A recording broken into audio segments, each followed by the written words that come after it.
Hello student, welcome to my YouTube channel. आज नए lesson की शुरुआत करने वाले हैं वेक्टर का 10.4। तो अभी तक जितने भी टॉपिक्स हम लोग पढ़े हैं उसमें डॉट प्रोडक्ट का काम हुआ है, लेकिन अब जो स्टार्ट कर रहे हैं ये सब क्रॉस प्रोडक्ट के लिए है। ठीक है, सेम वही है जैसे डॉट प्रोडक्ट में हम सब बनाए हैं ना, पढ़े हैं, सेम वही तरीका है। इसमें भी कोई चेंजिंग होने वाला नहीं है, केवल क्रॉस प्रोडक्ट एक नया टर्म जुड़ गया है। तो चलिए कहीं मत जाइए, आप अपनी नोटबुक निकाल लीजिए और मेरे साथ स्टार्ट हो जाइए। एक्सरसाइज है 10.4। तो देखिए फर्स्ट नंबर क्वेश्चन है, अब इसे सॉल्व करते हैं। क्वेश्चन में क्या कह रहा है, find magnitude of vector A cross vector B. अभी जो हम सब पढ़े थे क्या, डॉट प्रोडक्ट के बारे में, अब यहाँ पर देखिए यही क्रॉस है, तो इसका जो गुना करने का तरीका जो है क्रॉस प्रोडक्ट में थोड़ा सा अलग है। जैसे हम सब डिटर्मिनेंट टॉपिक पढ़े हैं ना, बस उसी का कंसेप्ट यहाँ पर लागू करना है, बस क्रॉस प्रोडक्ट हो जाएगा तैयार। आगे क्या है, इफ़ वेक्टर ए दिया हुआ है एंड वेक्टर बी भी दे रखा है आपको। तो चलिए magnitude of vector A cross vector B ये निकालना है नहीं है, तो पहले हमें निकालना पड़ेगा vector A cross vector B. तो ये बिल्कुल डिटर्मिनेंट, तो देखिए यहाँ लिख देंगे आई जे के। यहाँ देखिए फर्स्ट में देखिए आई का कोफिशिएंट क्या है 1, जे का कोफिशिएंट -7 और के का क्या है 7। बी में देखिए आई का कोफिशिएंट ले लीजिए 3, जे का -2 और के का 2। अब एक टर्म आप जानते हैं प्लस माइनस प्लस का के सहयोग से हम इसका डिटर्मिनेंट वैल्यू निकालते थे। बोलिए निकालते थे ना, याद कीजिए उस दिन को जब डिटर्मिनेंट आप सब पढ़ना स्टार्ट किए थे, वही यहाँ पर कंसेप्ट आपको लागू कर देना है। तो चलिए मेरे साथ आई लेंगे, तो क्या प्लस आई ले लेते हैं। अब क्या होगा, ये कैंसिल और ये कैंसिल, क्या बचेगा देखिए आपको दिखाई पड़ रहा होगा सामने, उसी को यहाँ लिख देते हैं -7 7 -2 और 2। उसके बाद माइनस ये वाला साइन, यहाँ जे ले लिए। अब देखिए ये कैंसिल और ये जे वाला, यानी रो और कॉलम कैंसिल, क्या बचेगा 1 7 3 2।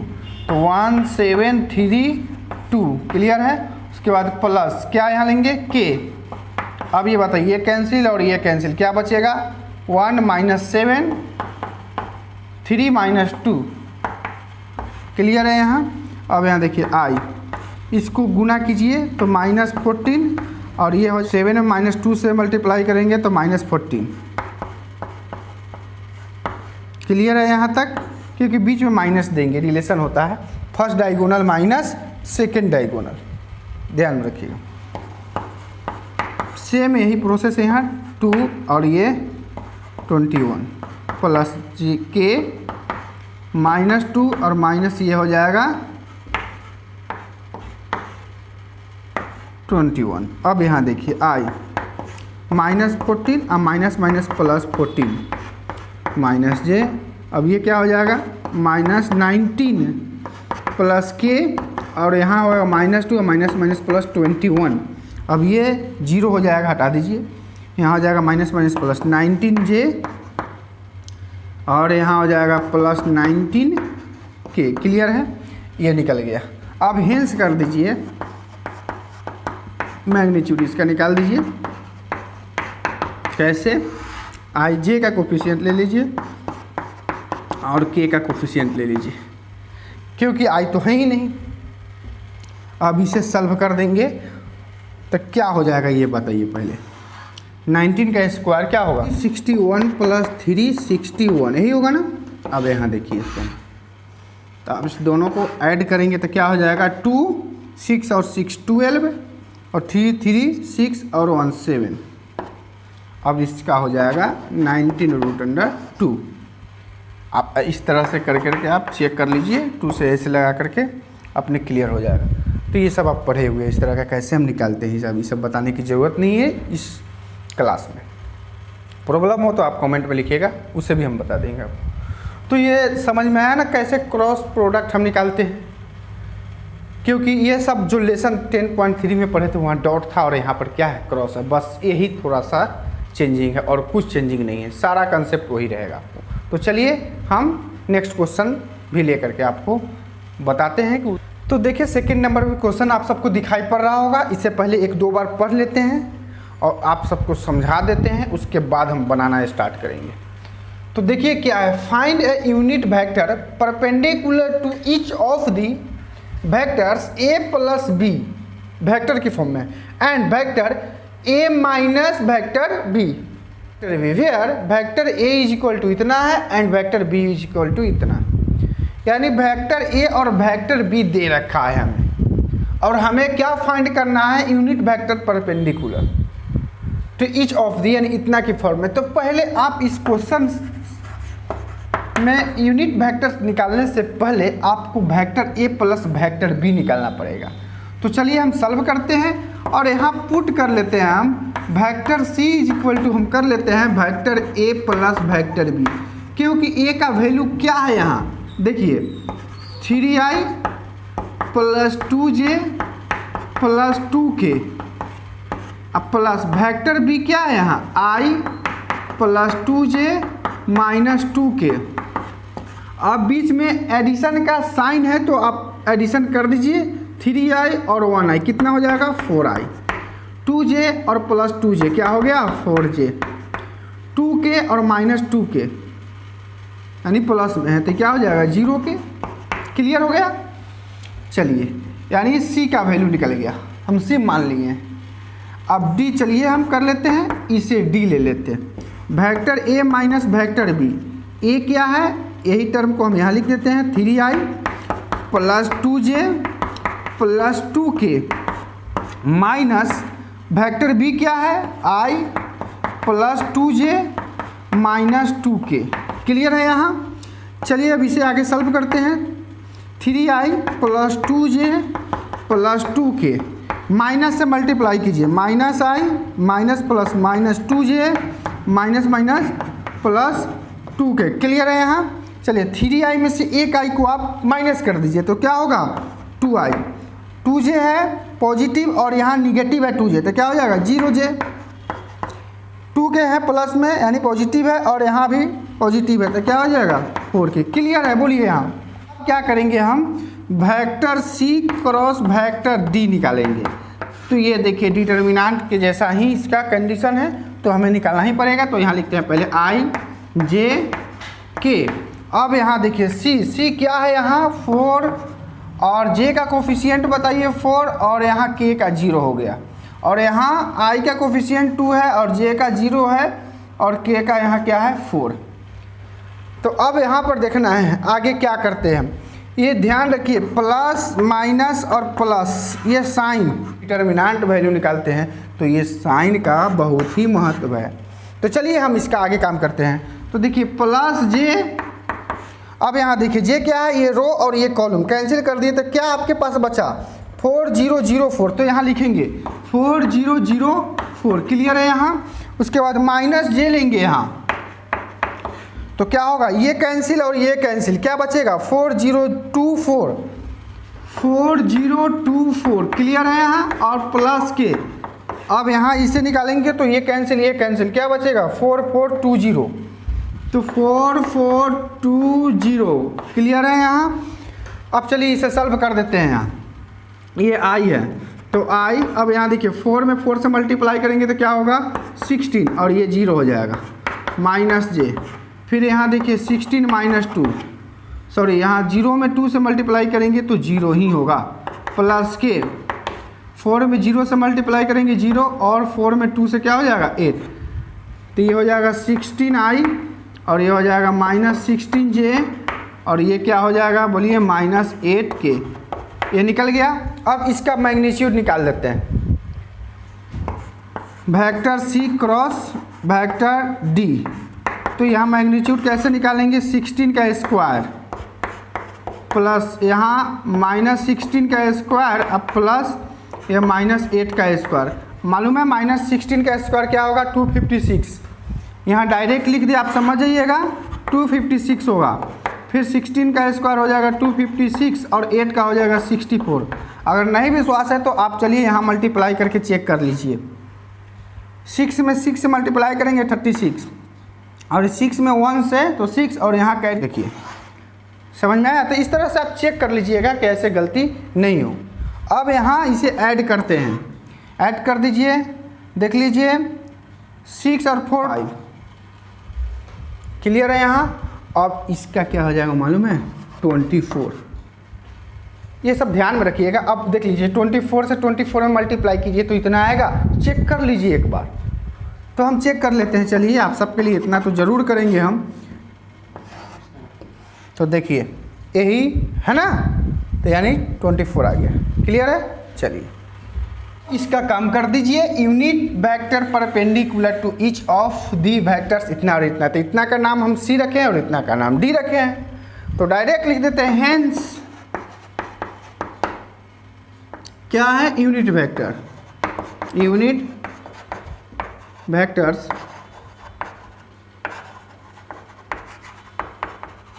Perpendicular to vector C and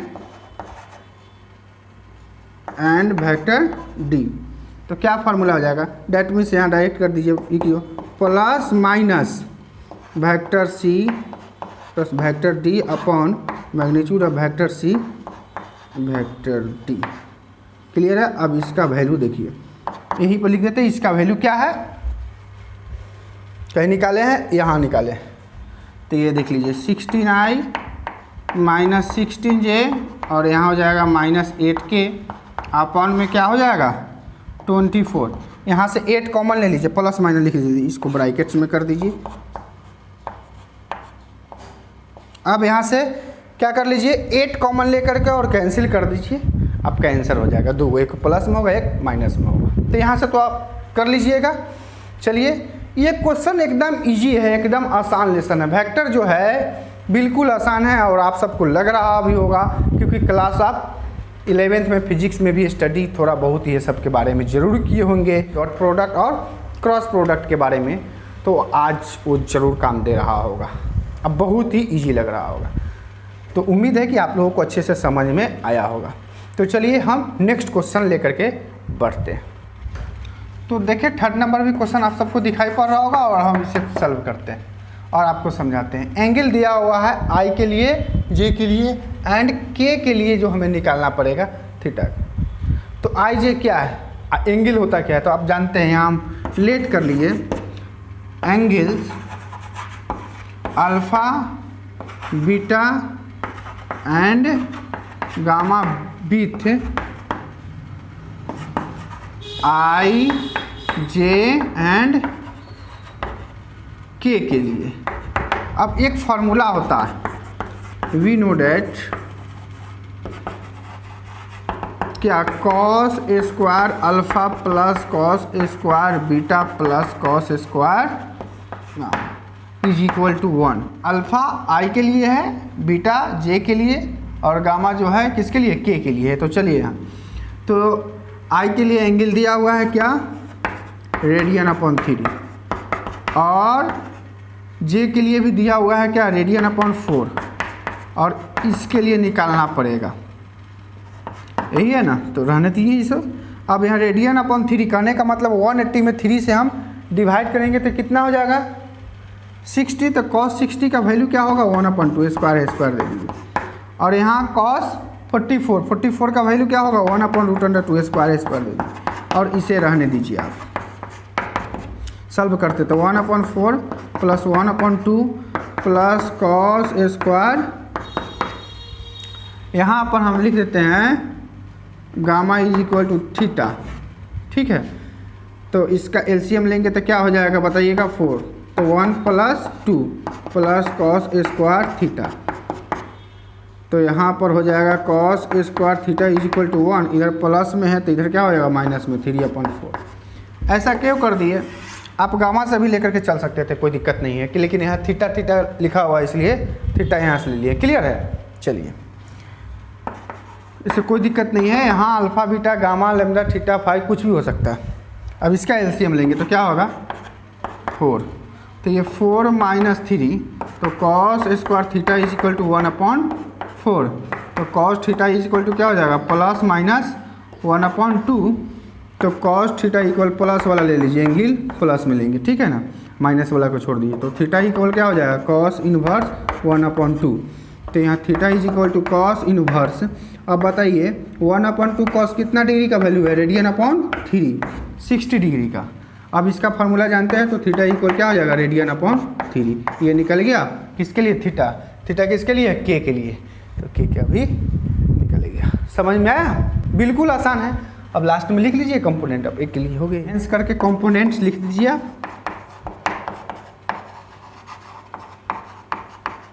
components of A R, देखिए कॉस एंगल, देखिए तो हो जाएगा कॉस रेडियन अपॉन 3, और एक हो जाएगा कॉस रेडियन अपॉन 4, और एक हो जाएगा कॉस रेडियन अपॉन 3। तो यहाँ पर आप लिख सकते हैं रेडियन अपॉन 3 डेट में 60 डिग्री, 1/2, ये हो जाएगा 1/√2, और ये हो जाएगा 1/2। यही वैल्यू एकदम क्लियर है, एकदम सिंपल और एकदम साधारण सा है। क्वेश्चन थोड़ा सा देखने में डिफ़िकल्ट है, लेकिन जब बनाएंगे तो बिल्कुल साधारण है। कोई जोखिम लेने की ज़रूरत नहीं है, जैसे हम बता रहे हैं वैसे आप आसानी से बना सकते हैं। तो चलिए अब हम इसे आगे चलते हैं। देखिए 4 नंबर भी क्वेश्चन आपको दिख रहा होगा। चलिए इसे हम सॉल्व करते हैं और मज़ा आएगा इस टाइप का क्वेश्चन पढ़ने में आपको बहुत। तो गिवन LHS ले लेते हैं। क्या LHS है, vector A minus vector B into यानी क्रॉस प्रोडक्ट का है, vector A plus vector B. चलिए इसको मल्टीप्लाई करते हैं, वेक्टर ए में वेक्टर ए से, तब vector A cross vector A, clear है। उसके बाद फिर प्लस वेक्टर ए में बी से मल्टीप्लाई करेंगे, तो vector A cross vector B, ये ध्यान में रखिएगा कि क्रॉस प्रोडक्ट है। उसके बाद माइनस बी में ए से मल्टीप्लाई करेंगे, तो क्या हो जाएगा बताइएगा, minus vector B cross vector A, clear है यहाँ। उसके बाद देखिए यहाँ पर प्लस वेक्टर बी में वेक्टर बी से, तो यहाँ माइनस है, तो यहाँ लिख दीजिए minus vector B cross vector B. अब क्या होगा ज़रा से ध्यान दीजिए, क्रॉस प्रोडक्ट में अगर सेम वेक्टर से मल्टीप्लाई किया जाता है तो उसका वैल्यू क्या होता है, 0, plus vector A cross vector B. ये ध्यान में ब्रैकेट्स में हम लिख देते हैं, vector A cross vector A is equal to क्या होता है, 0। और ये होता है एक फार्मूला है minus vector A cross vector A is equal to क्या होता है, vector A cross vector B के इक्वल में होता है। ये सब फार्मूला है, आप सबको हम PDF द्वारा भेजे भी है, आप उसे प्रिंट आउट करवा करके रख लीजिए। देखिए कैसे काम आ रहा है, कहाँ से फार्मूला सब निकल रहा है सब, ठीक है ना। तो चलिए हम यहाँ पर क्या लिखेंगे, डायरेक्ट बताइएगा, प्लस में हो जाएगा vector A cross vector B, और इसका वैल्यू क्या हो गया, 0, तो हटा देते हैं। तो vector A cross vector B plus vector A cross vector B, यानी 2 vector A cross vector B. क्या आपको प्रूव करना था, यही है। तो देखिए फार्मूला को अगर याद नहीं रखेंगे तो ये थोड़ी सी प्रॉब्लम होगा। अगर फार्मूला याद है तो देखिए कितना इजी में बन गया, ये एकदम आसान है। चलिए अब आगे का भी क्वेश्चन हम बताते हैं इसी तरह। तो देखिए 5 नंबर क्वेश्चन एकदम सिंपल सा है, बस कुछ नहीं करना है हमें। 2 वेक्टर यहाँ दिया हुआ है क्रॉस प्रोडक्ट के रूप में इज इक्वल टू 0 है, तो इसे ही सॉल्व कर देना है। दैट मीन्स एक इक्वेशन के फॉर्म में दिया हुआ है। तो जो गिवन है पहले हम इसे लिख लेते हैं। क्या है, 2i + 6j + 27k cross i + lambda j + mu के, ये म्यू का साइन है, क्लियर है, इज इक्वल टू 0। अब यहाँ इस तरह का काम करना पड़ेगा, जो डिटर्मिनेंट का एक फॉर्म है, आपको क्रॉस प्रोडक्ट में यही करना पड़ता है। तो चलिए यहाँ लिखते हैं i j k, i का कोफिशिएंट 2, j का 6, k का 27, और यहाँ बताइए i का 1, j का लैम्डा और k का म्यू इज इक्वल टू क्या हो जाएगा, 0i + 0j + 0k, क्लियर है। अब प्लस माइनस प्लस पर निकालते हैं, तो i, तो ये कैंसिल और ये कैंसिल, तो क्या होगा ये बताइए, 6, 27 लैम्डा और म्यू, माइनस j अब क्या होगा, ये कैंसिल 2 27 1 और म्यू प्लस के, ये कैंसिल और ये कैंसिल, क्या हो गया 2 6 1 और यहाँ lambda is equal to 0i plus 0j plus 0k। Clear है यहाँ।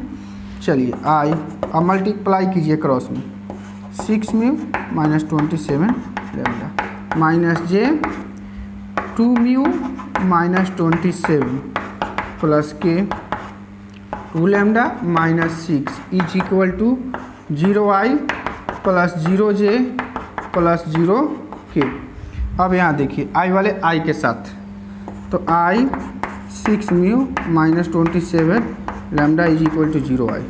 क्लियर है, comma minus J 2 mu minus 27 is equal to 0j and k 2 lambda minus 6 is equal to 0k। Clear है यहाँ तक। आई वाले के साथ, जे वाले के साथ और के वाले के साथ। तो चलिए हम यहाँ निकालते हैं वैल्यू। जे से जे क्या हो जाएगा, कैंसिल, तो माइनस बचेगा, माइनस ले आएंगे बाई में तो ख़त्म हो जाएगा। तो 2 mu minus 27 is equal to 0, तो यहाँ हो जाएगा 2 म्यू माइनस में तो इधर प्लस में हो जाएगा, तो म्यू इक्वल टू 27/2 निकल गया।